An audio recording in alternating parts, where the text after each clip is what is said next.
Ma question s'adresse à Monsieur le Premier ministre, mais tout d'abord, je voudrais dire la solidarité de tout notre groupe aux paysans, aux maraîchers, aux viticulteurs, aux arboriculteurs de la Drôme, leur dire que ce n'est pas qu'une question d'argent, il leur faudra du courage, et nous leur souhaitons bon courage. Je voudrais, Monsieur le Premier ministre, nous comprenons l'absence du ministre de l'Agriculture, il défend nos intérêts à Luxembourg, mais je voudrais vous poser une question qui était singulièrement absente de votre discours il y a tout juste une semaine. C'est la question du foncier. 2 fois promise par le Président de la République, absente de votre discours pour la deuxième partie du quinquennat, l'inquiétude peut s'installer. L'inquiétude et une certaine confusion parce que le ministre s'est exprimé au congrès des JA, des jeunes agriculteurs, en annonçant des décrets, là où il y a un rapport parlementaire qui propose les bases d'une loi, là où une concertation avec la société civile, où le Parlement a tout son rôle à jouer. Alors je voudrais vous interroger parce que le dernier observatoire du foncier produit par la SAFER nous dit que près d'une affaire sur 2 échappe totalement à la puissance publique. Nous sommes dans un désordre de libéralisation, d'accaparement des terres. Et l'accaparement, c'est 3 pauvretés. C'est moins de valeur économique, moins de valeur sociale et moins de biodiversité. Donc il y a vraiment une urgence à agir. Nous avons toutes les bases d'une grande loi foncière. Nous ne vous demandons pas d'agir à la hussarde dans la confusion ou par décret. Nous vous demandons d'agir dans la concertation pour travailler sur le temps long, comme l'ont fait Tanguy Prigan, Pisani et tous nos illustres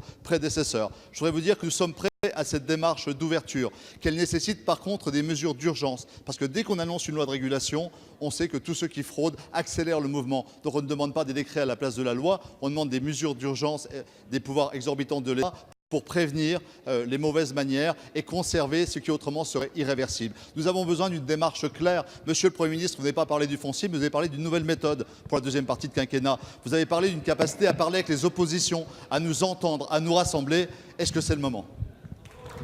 Merci, monsieur le député. La parole est à monsieur Marc Fesneau, ministre chargé des relations avec le Parlement. Merci, monsieur le président. Mesdames et messieurs les députés, monsieur le député Potier, vous nous interrogez sur les mesures relatives à l'avenir du foncier agricole, sujet que vous connaissez bien. J'en redirai un mot tout à l'heure. Vous parliez du fait que ces éléments ne soient pas dans le discours, mais ils sont beaucoup dans les actes. Je vais vous le démontrer.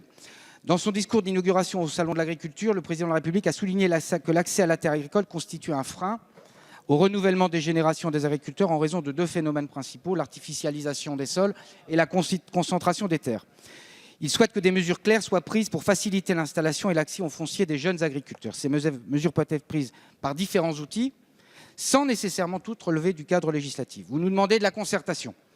Vous en aurez puisque la semaine dernière, le ministre de l'Agriculture et de l'Alimentation a annoncé le lancement d'une large consultation des parties prenantes sur le sujet. La lettre de l'appel à contribution a été envoyée à l'Assemblée permanente des chambres d'agriculture, aux 5 syndicats agricoles, à la SAFER, aux représentants élus, au réseau national des espaces tests agricoles et à un certain nombre d'associations. Le ministre de l'Agriculture attend des parties prenantes prises que pour la fin juin, des contributions écrites avec des propositions de mesures concrètes soient hiérarchisées. Par ailleurs, nous prendrons bien sûr en compte le travail assez remarquable qui a été fait par la commission qui a travaillé sur le foncier agricole, présidée par Jean-Bernard Sempastous, dont vous étiez le co-rapporteur avec Madame Pétel, sur un certain nombre de choses. Il y a des mesures qui relèvent du législatif, d'autres qui ne relèvent pas forcément du législatif, et c'est bien de ça dont il s'agira pour avancer sur ces dossiers. Des réunions de travail seront programmées dès l'été pour travailler notamment à la mise en œuvre de propositions tenant compte des propositions de la mission.